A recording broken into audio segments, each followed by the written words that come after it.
we're operating in an area that there's a lot of pent-up demand and there's no supply. That's different. You hear a lot of concern in the industry about oversupply. You're listening to Bridge the Gap Season 5, a podcast dedicated to informing, educating, and influencing the future of housing and services for seniors. Powered by sponsors AccuShield, Connected Living, Hamilton Captel, Inquire, One Day, LTC REIT, It's Never Too Late, Meridian Capital Group, Solinity, The Bridge Group Construction, and produced by Solinity Marketing. Welcome to Bridge the Gap podcast, the senior living podcast with Josh and Lucas. Another exciting conversation on the Bridge the Gap network while we're in DC at the NIC conference. I want to welcome Arun Paul. You're the founder and CEO of Priya Living. Welcome to the show. Thanks for having me. Yes, we're super excited that we're having this opportunity to sit down with you. You're you're not new, but an emerging platform that's very, very specific and also dedicated to improving the lives of older adults, the ones that you serve. And I'm very interested into learning your story and your background. Why senior living? It's a good question. I didn't think I'd be sitting here today at NIC with you both. Years ago, I wouldn't have seen this. I came from outside the industry. You know, this all started in a very personal place. I was living in San Francisco. My parents were aging in the same home I grew up in Southern California, and I was going back home to visit them. And every time I'd go, I'd see that, you know, they were a bit older. I'm an only child, so I think for me that's also added something, which was, you know, if I don't do something, no one else will. So, you know, it didn't even start as a business. It was, you know, Priya 1.0 was I was going to buy a duplex in San Francisco, close to where I lived, and I was going to have my parents move in with their best friends. So two couples living, you know, having each other, and then I'm close by, and that was it. That was going to be the end of the story.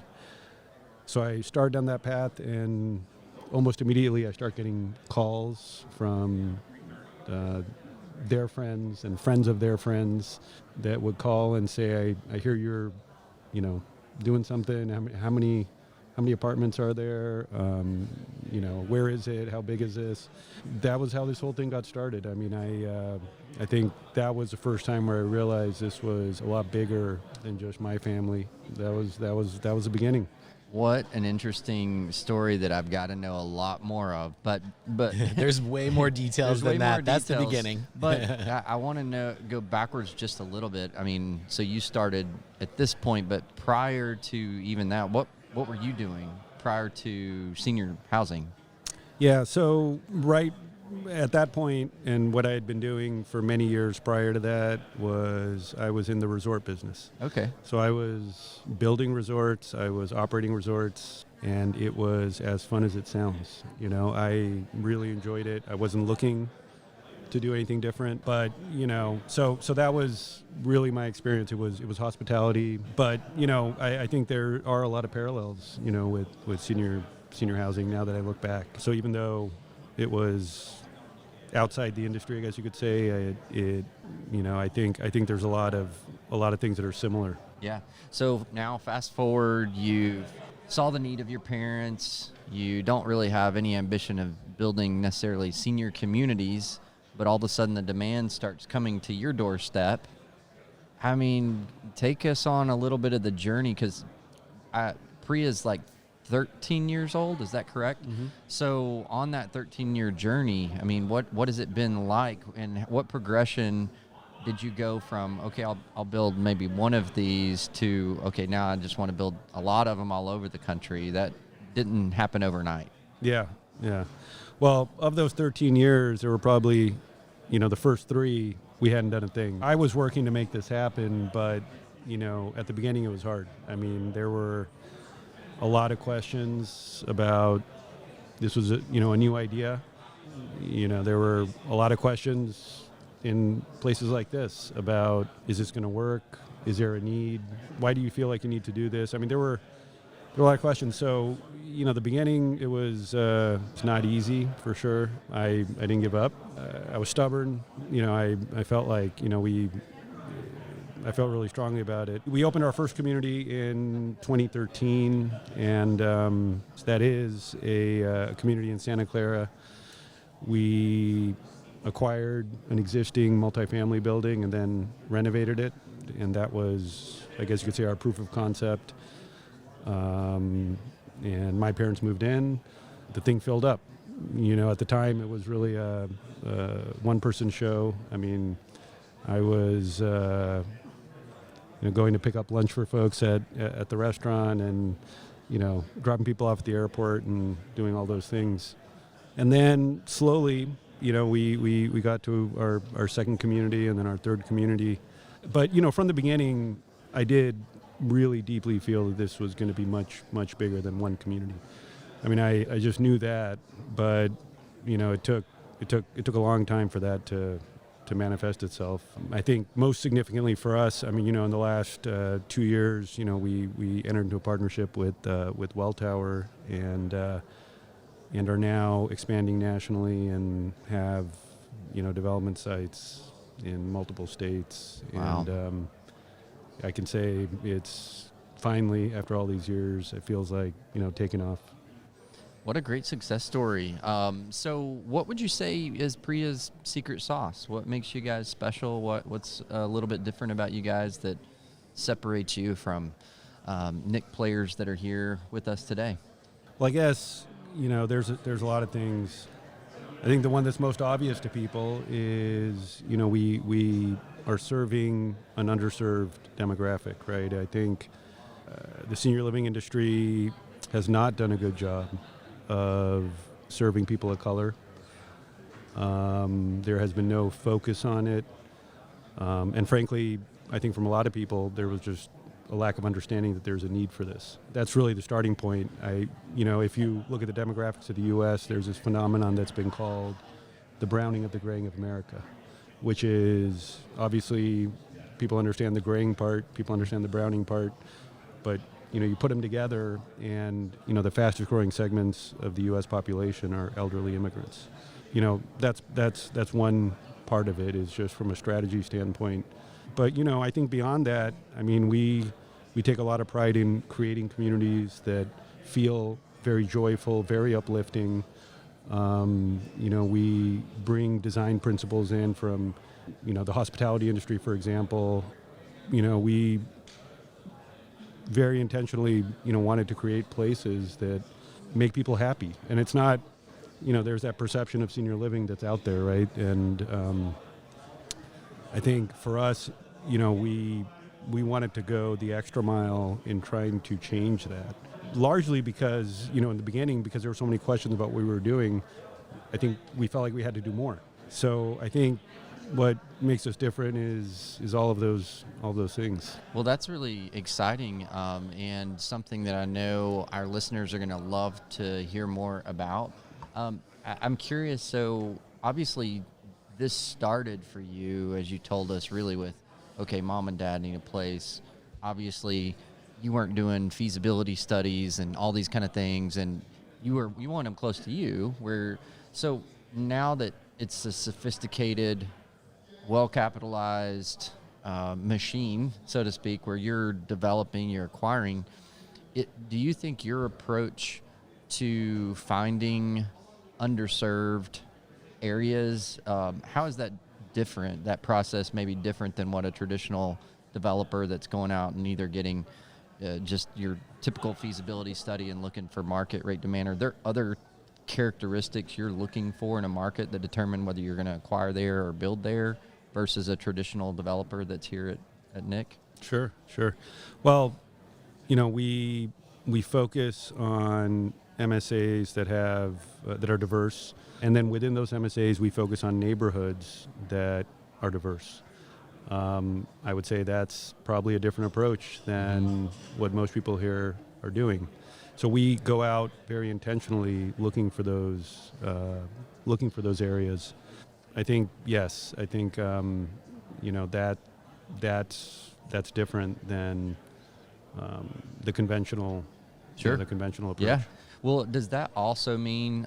Curious. So when you're tapping into underserved market, does that mean that these are market rate? Are you having to do creative models? Are you also hitting middle market? Are you hitting lower part of the market? Like, is that tied any part to income status either, or is it just other means of underserved? Yeah, no, our product is market rate. This demographic is affluent, Okay. right? I mean, actually, this demographic is actually, in terms of income levels, has the highest income levels of any group in the U.S. So, highly educated, high levels of income. So it's a market rate. It's a premium product. But look, the need exists across the board. I think there's, even within this one area that we're serving, there's a need for all segments, right? I mean, it's big enough to support all those segments. So the hospitality background you've had developing resorts, how much has that played an influential part of what you're actually designing and building today? Yeah, it's huge. I spent time in the hospitality industry both as a developer and operator, mostly on the development side, but also on the operations side. But when I was on the development side, I had the good fortune of working with some of the leading players, really the leading brands in hospitality. And look, in the resort business, your goal is to create a place where people are happy. Mm-hmm. Right. I mean, that's what you do, right? And I think for me, that was certainly, influenced how we went about it. I'll also say, I think, and look, this is not a knock on the industry, but, if you take a look at, for example, hospitality or even retail, concept development is much more sophisticated, right?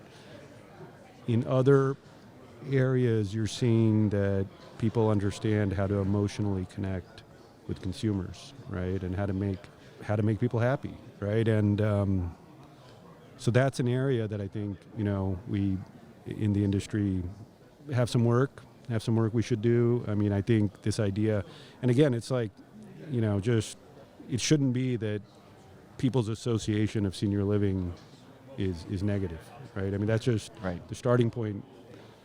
We got to turn that thing around, right? And so that's I think that's where some of these other industries we can certainly learn from. Well, Lucas, I think he's being extremely kind to Yes. our industry. We can do a lot better job. We talked about that a lot, and what a great example that Priya's pushing our industry, pulling our industry into what maybe is a little bit of an uncomfortable zone because we're not that familiar. It's uncharted territory. So what a great model. When it comes through in a lot of your branding and your marketing, talk to us about how, obviously, there's a deep cultural association here. How are you programming that into the real estate, the lifestyle, the making them happy while they're there, your marketing and your branding? It doesn't look and feel like a standard senior living website even. Talk us through some of that. We think about everything. We when you walk into a community, what do you see? A lot of people think about that. What do you hear? Maybe some people don't think about that. What do you smell? What are your five senses telling you? I think it goes to everything. It's the music, it's the playlist, it's the books in the library. It's when you do offsite trips, where are you going? Does your staff have language skills, right? I mean, there's so many ways that you can customize. And what we call it is there's the hardware and the software, right? I mean, our hardware is not all that different than other people, but it's really in the software, which is the staffing, the music, the books, all those things, right? And so we look at everything that the resident sees as an opportunity to convey to them that we're paying attention, we care. So I mean, it's that list is just infinite, right? You can, I can walk into a community and it's at every level you can change things, right? So you're getting quite a bit of experience under your belt as far as time, proving this model out, proof of concept as you referred to it, more acquisitions, more developments. I'm curious with this unique model, that you're really targeting, are you feeling some of the same pressures that traditional senior developer operators are experiencing as far as, we talk about occupancy, we're talking more about labor right now, I think, in most circles than we are occupancy, but do you feel like you're experiencing those same things, or because of your specific targeting, has that given you certain advantages in those areas over traditional concepts? We're just as vulnerable as anyone else to things like construction costs and labor costs. I mean, those are things everyone's dealing with. But I think what's different is, yes, from a supply-demand standpoint, we're operating in an area that there's a lot of pent-up demand and there's no supply. That's different. You hear a lot of concern in the industry about oversupply. Right. And what I think of is, we collectively are sitting on this enormous untapped market, not just with our demographic, but across the board, where there's a number of very, very large groups here in the U.S. that don't have access to senior housing and would like to have access to senior housing and are willing to pay for it. Yeah. The oversupply concern, I think there's an easy fix here if we make that effort. Yeah. Well, I think it's a really interesting conversation, because I think so often we talk about meeting demands of underserved, but I think we're typically maybe referring or inferring that has to do just with economic status. And it's kind of like, oh, so we just kind of, well, we can't fix that, but what I've kind of heard you revealing here is that actually this has nothing to do with economic status. This is something totally different. These are some of the most affluent, educated. These are just untapped markets that we haven't strategically said we're going to meet your specific need of what your preferences are to make a happy place for you. Just like you did in the resort business, you designed something, an experience, and something around a specific audience that wanted to experience that in that way. So I think that's a conversation, and I'm just wondering how many more of these untapped audiences are out there that isn't just based on an economic situation. It's more just the preferences or the lifestyle or whatever group you come from. So thank you for kind of stretching our minds out a little bit in that extent. It's pretty fascinating. And I'll add to that I think what we do, it's part of what I'll call affinity housing, right? I mean, and you can think of affinity in so many different ways, right? It's not just culture, right? I mean, it's where did you go to school? It's do you like golf? It's do you like to drink wine? I mean, these are all affinity groups. It's veterans, right? It's LGBT, right? It's I mean, there are so many different ways to think about that, and I think, for example, I mean, if you turn on your TV today, you've got 700 channels. And you could watch a channel on, I mean, if you like to fish, there's a channel for that, right? But, senior living is kind of like TV back in the 50s, right? You got 3 channels, right? I look at cable TV and I'm like, yeah, there's a channel for it. So that's, I think, the opportunity for senior living. That's really exciting. And we've talked about this a lot, and we've kind of beat around the bush, but I think you've just surgically inserted what I think a lot of people are talking around in the industry, and we haven't really known how to describe it. I think the channel illustration is really good. And I mean, you're right. I think even the 3 of us at this table, we've probably got all very unique interests, circles we run in, things that we enjoy doing, lifestyles and all that. And we're doing that right now to the best of our abilities.